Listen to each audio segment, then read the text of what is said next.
You're looking at enough to get us started. $2,184. But movies cost millions of dollars to make. That's after gross net deduction, profit percentage, deferment, 10% of the nut.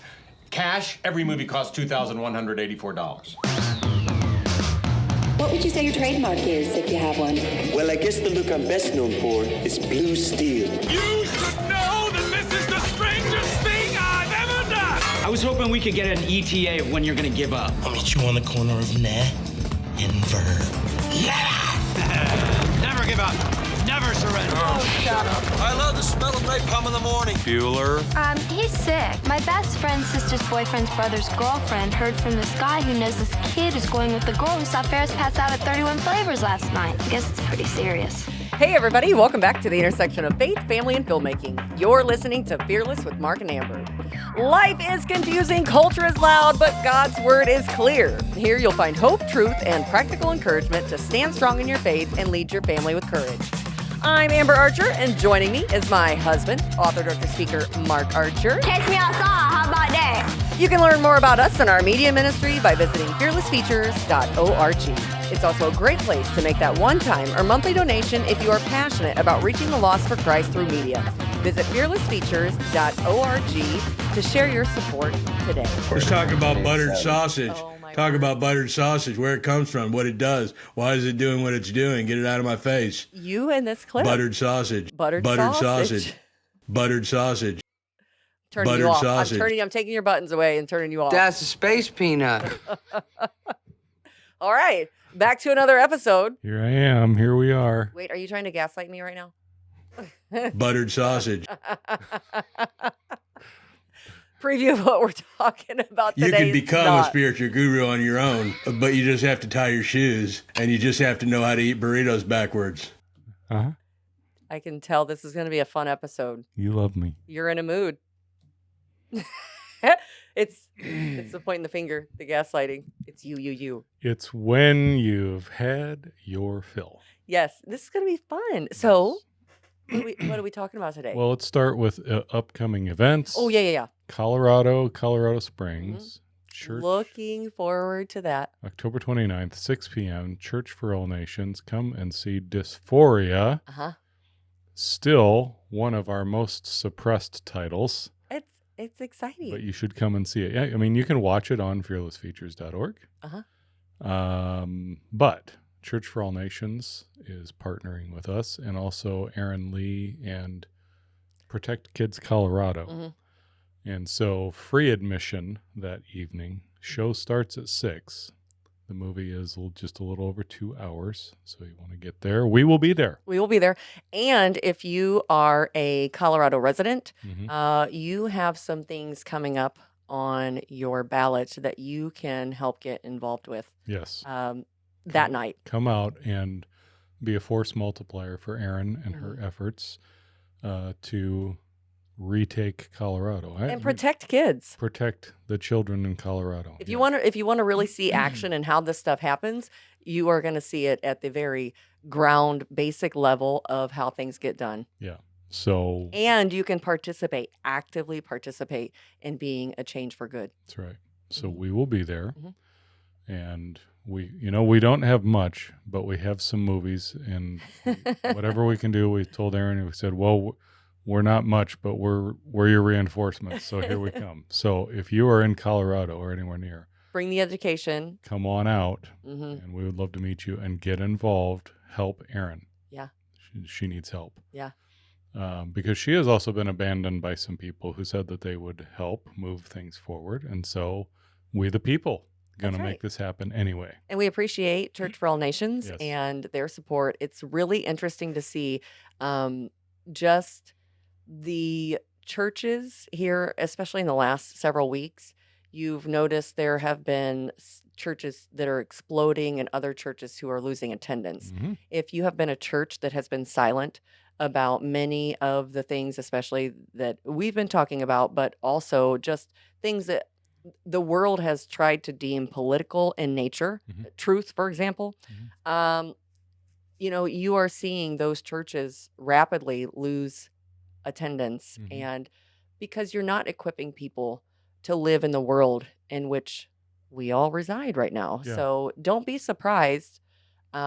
Make sure you are in a community of believers that is willing to speak about the things that make other people uncomfortable. Mm-hmm. That's the truth. Yeah.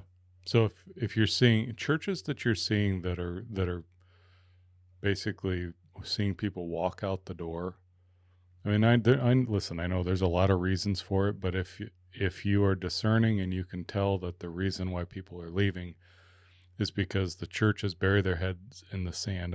We saw this.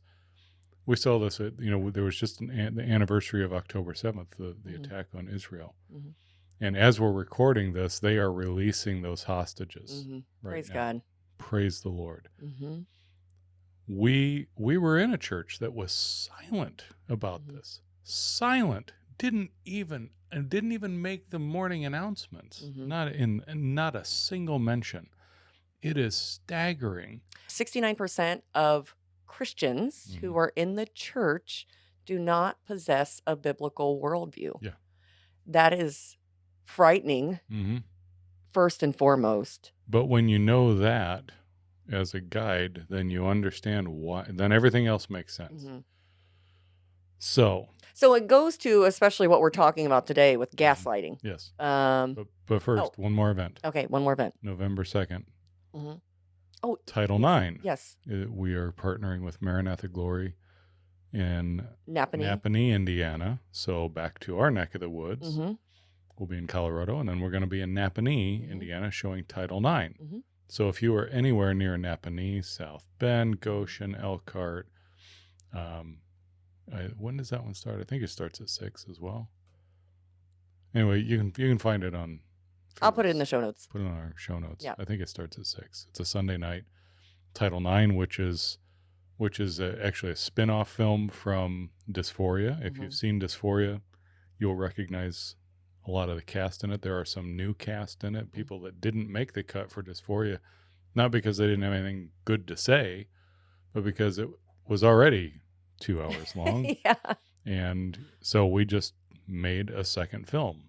Because all of the education is important. Yes. Whether or not, I mean, wow. When I step back and kind of look at the body of work now that it is, and you went from the mind polluters with comprehensive sex ed, also known as CSE, social emotional learning, SEL, CRT. There's some critical race theory in there, and then you move on to dysphoria, and you've got the transgender, you've got Antifa.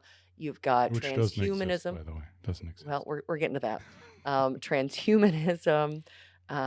Then on to Title IX, all about the laws and language, and just big on lawfare and how they have instituted this into the courts, especially. How why is it that this stuff just keeps moving forward? Because they have infiltrated the courts over decades. And so now what we are starting on is principalities, which really wraps up this series that really started with the mind polluters.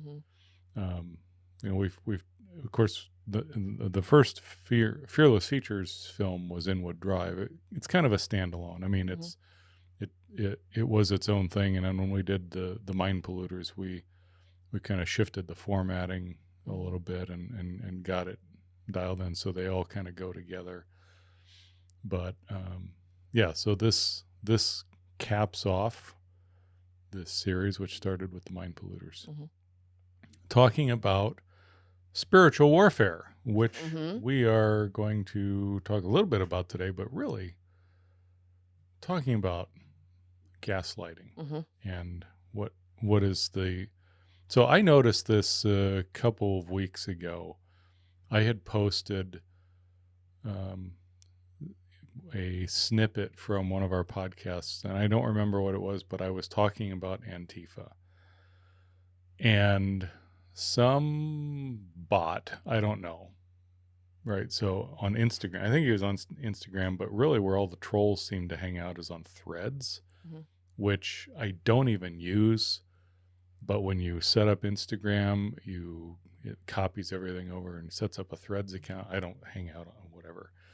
But so this stuff all gets, forwarded over to threads. And anytime I speak about Antifa, the bots come out. And I'm convinced that some of them maybe are people, but you just get inundated with people, and the vile hatred. They don't want any context. They don't care. They just hate you because you dared say the keywords. And somebody made the comment, well, you do know, very snarkily, you do know that Antifa doesn't actually exist, right? And so now we're starting to see this everywhere. You will see this now. In fact, I have a clip here. Well, hang on. Let's for people who don't know what gaslighting is, let me give you the definition. Yeah, because this is kind of a new term. Oops. Yes, gaslighting. What is gaslighting? Let's gaslighting. Okay, the practice of psychological manipulation of someone into questioning their own sanity, memory, or powers of reasoning.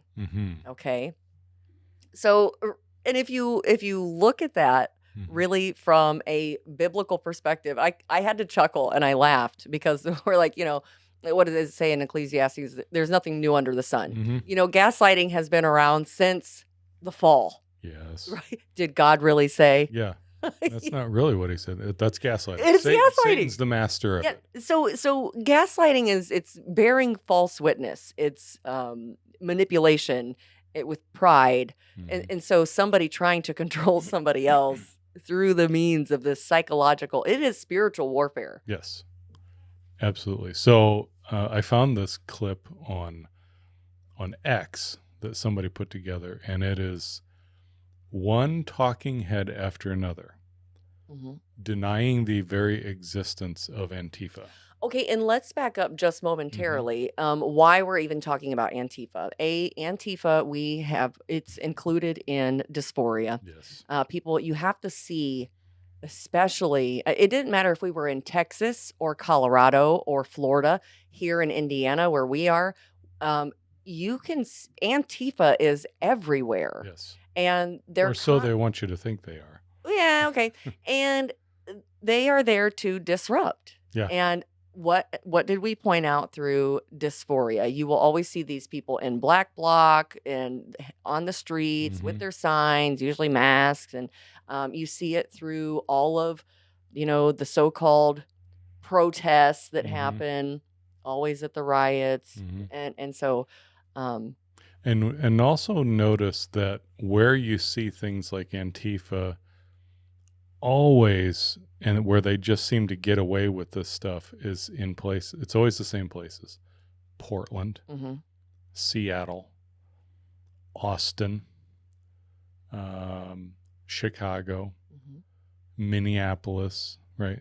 These are all places. Where was the big one in Colorado? Well, Denver. Yeah. Colorado is overrun with this nonsense too. But they always come out into these quote unquote strongholds where literally it's because there's so much George Soros type money. And we'll talk about this in this roundtable here in a second, where the George Soroses of the world and all of these NGOs, all of these nonprofits have literally bought off the legal system. So then they have these hotbeds where in Portland, for example, until recently, in fact, this morning I was watching video of the feds giving it to these Antifa guys and locking them up. And you hear people talking about this saying, these Antifa punks, they are terrified of going to federal prison because they're a bunch of weenies. I mean, they're just kids. And here's the reason why, especially we were excited because, not excited, but shortly after the Charlie Kirk assassination, Trump came out and labeled them a domestic terrorist group. Right. And so that's really, and it's about time. They've gone unnoticed for so long and they don't exist. Right.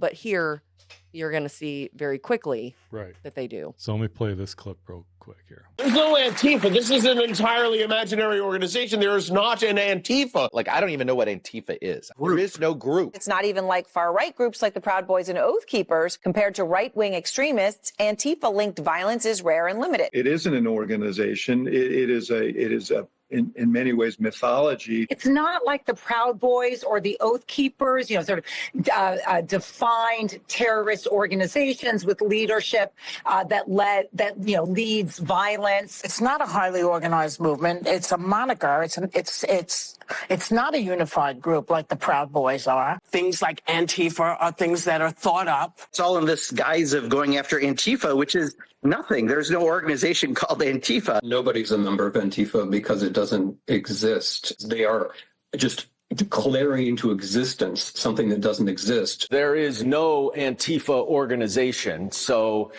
maybe that's good for social media. But it really is non-existent. They exist on the internet in chat rooms and in 4chan and Discord and places like that where they run discussion boards, trade tactics, documents, things like that. But none of them are called Antifa. So I just happen to have a copy of the Antifa Anti-Fascist Handbook here. Uh-huh. If you're watching on video, you can That see is not reality. This is not. This is not what you... Not real. I'm gonna bonk myself in the head with this non-existent book. Published in 2017. Mm-hmm. And what happened in 2016? Trump's first term. Mm-hmm. So in 2017, here comes Antifa, the Anti-Fascist Handbook by Mark Bray. And timeout. Can you do a quick recap? You probably didn't load the section of dysphoria when you talk about Antifa and its roots and where it came from. So no, I didn't. But Antifa, well, and he talks about it. They're very proud of their roots. They talk about it in the book.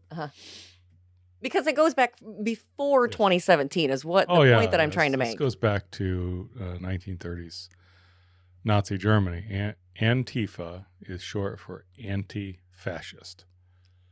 So who in Germany was against the fascists? Let's start with who the fascists were in Germany. They were the Nazis, which is National Socialist Party. Okay, so the National Socialists, and we now have people pushing for National Socialism calling us Nazis, right? Mm-hmm. So figure that out.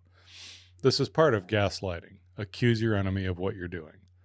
So the National Socialists accuse you of being a National Socialist and wanting and being a Nazi, when that is indeed, in fact, exactly what they are. So in World War II Germany, the communist uprising, the communist/anarchists, anarchist means they don't want any government. Communist wants total government. And so try to figure that one out, right? You're not dealing with rational people. Right. They call themselves anarcho-communists. I want anarchy and communism. Does not make any sense. But so the anti-fascists, Antifa, were the communists who were fighting against the Nazi socialists. And that is where Antifa started. So when you see Antifa, these are the kids gone out there and with their communist flags, their Antifa flags, their pride flags, dressed all in black, calling everybody else a fascist. It's because they think that they are the anti-fascists, and that is the uniform of Antifa, which doesn't exist, but they have. And they fly, if you ever notice their flags, it's all this. They don't exist, but they all do the same thing. They all have the same manual. They all kind of seem to have their marching orders. They seem to have a common legal defense fund. But it doesn't exist. And there's politicians and college professors that tweet out things like hashtag I am Antifa. Doesn't exist though, so what else you selling? Yeah. I'd rather have an ice cream cone. You guys are just ridiculous. So they're and what they're making fun of Trump for right now is they're saying, well, that's not a real thing. You can't just designate someone a domestic terrorist group. So, there's legal issues. There's legal definitions at play here. What they're pushing for now is for the Trump administration to label Antifa as an international terrorist organization, because that unlocks funds to really go after them. I have an interesting, do you want me to play the? Yes. Okay. So you remember, if you've seen Dysphoria, if you haven't, go watch it on fearlessfeatures.org or dysphoriamovie.com. And you'll hear us talk about a guy by the name of Andy No, who wrote a book called Unmasked. Andy No was just, I follow him on social media. He sent out a clip. He was invited by the Trump administration to be part of a roundtable discussion at the White House talking about Antifa. Because he went undercover inside of. Yes. Well, he shares his story here. Real quick. Okay. This is about 4 minutes. Okay. Thank you, Mr. President and members of the cabinet. I have a lot of gratitude, and a little bit about my background. I'm born in Portland, Oregon, from there. And growing up, it's always been left-wing, very progressive, and I liked it. It had cafes and artists and those who lived a bohemian lifestyle. And in 2016, I was a graduate student at Portland State studying political science. I was an editor at the student paper there, a very progressive paper, and I was assigned to cover the election night demonstrations. Well, the elections night protests turned to riots, 3 days of violent rioting in Portland, and it was the first time that I saw groups dressed in black with their faces covered. This was 4 years before COVID. Some of them were waving the black flag of anarchism, some the red flag of Marxism. And within seconds, they would ravage one street to another, to another, to another. And the next day, I would read the legacy media, which I still read at that time and looked forward to, and I looked up to those journalists. And I was really shocked to see that the narrative was that these, in my view, anti-democratic political violence was legitimate acts of protest because people were concerned about racism or all these other lies. And so for the next 4 years, I just continued going out with my video camera. I thought, look, people can ignore what I write because of spin, but videos can quite speak for themselves. And in 2019, it led to me nearly losing my life. I was covering another Antifa protest turned riot. At that point, had been routine in Portland, and then I was ambushed in a mob beating. And I had never been in a fight. I didn't even realize that I was being assaulted until seconds in. And the punches came from everywhere on my head and my face, and I was bleeding out of my eyes and ears, and then they threw all the drinks in my eyes to humiliate me further and to laugh at me. And I was rushed to the hospital in an ambulance and CT scan, and I had subarachnoid hemorrhage, which is bleeding in the brain. I nearly died. And after surviving that, the reporting that I saw in liberal media it seemed to suggest that I had deserved it, because they branded me far right, and some even went so far as to suggest that I maybe faked my injuries.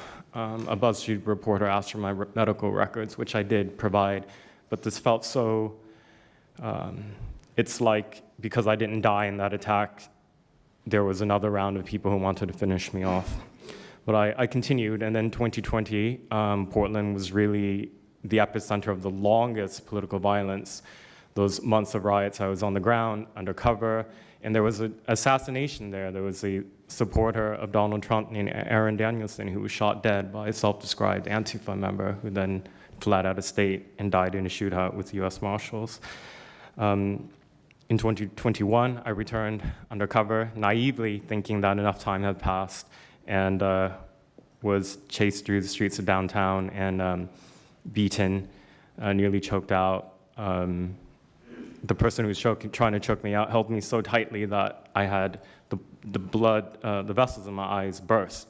So one of the symptoms were my eyes were completely red after that, and I was hospitalized. So thank you so much for acknowledging Antifa and for directing your administration to treat them as domestic terrorists. It's going to be really challenging because how they organize is that they are decentralized, autonomous, and they operate on deception. And we're still to this day told that they don't exist, that it's a figment of our imagination. I think the DOJ could look at federal conspiracy charges. The state of California and San Diego County last year broke up an Antifa cell in San Diego. And I think maybe perhaps the State Department should designate Antifa, its international arm, as a foreign terrorist organization, FTO. So thank you so much for this invitation, Mr. President. Doesn't exist, though.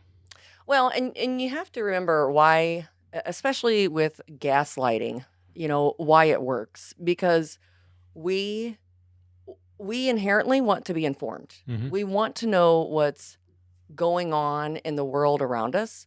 But what happens is it gets manipulated and used against us as fear tactics, shame.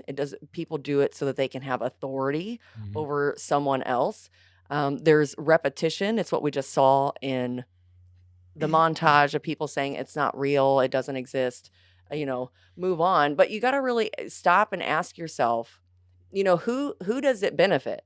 Mhm. Why are they going out and repeating the same lie that it doesn't exist? Yeah.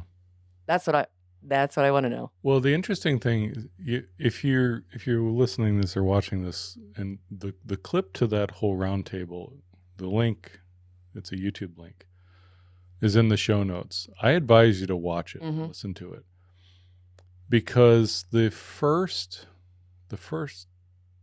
guy to talk was Nick Sorter, who was assaulted. It was just last week. He was assaulted by Antifa, went to the police who were there on the streets and asked for help, and they turned and arrested him. If you've ever seen the Dark Knight trilogy, Batman, and how Gotham falls into chaos, and it's where they let the crazies out of the asylum and just let them loose to go and start terrorizing Gotham. That literally is what Antifa is. I have another video that is, maybe I can find the link for it. I downloaded it, but it's a guy who was wearing a body cam, and he infiltrated one of the Antifa headquarters buildings, and I think it was in the UK. And it is straight out of a dystopian nightmare Gotham City kind of movie. I mean, they literally had taken over what used to be a nice building, and everything was graffitied. And it looks like, over here you got these guys are working on protest signs, and over here you can do this, you can do that. They've got an exercise room, and everything is just spray painted on the walls. It is chaos. I mean, just everything about it is chaos, and that is the mindset of Antifa. And so you think about, as Christians, we know that God is a God of order. The Lord who created the universe in with a sense of order and proper things in their proper places. He created us male and female. He established the order of the seasons, of the times of day, everything's set in its place. And Satan comes along and has the agitators who want to create chaos. And that's what they've done. That's why they have, again, if you watch Dysphoria, that's why groups like Antifa are so popular, because they are they're the militant denomination of Satanism. Really, they're the ones. And we were talking before we started recording about how this is no different from when the religious leaders who wanted to stir up something about Jesus, they basically paid the rabble rousers to start riots, right? To stir up trouble in the city. And who was the one that they demanded be let loose? Give us Barabbas.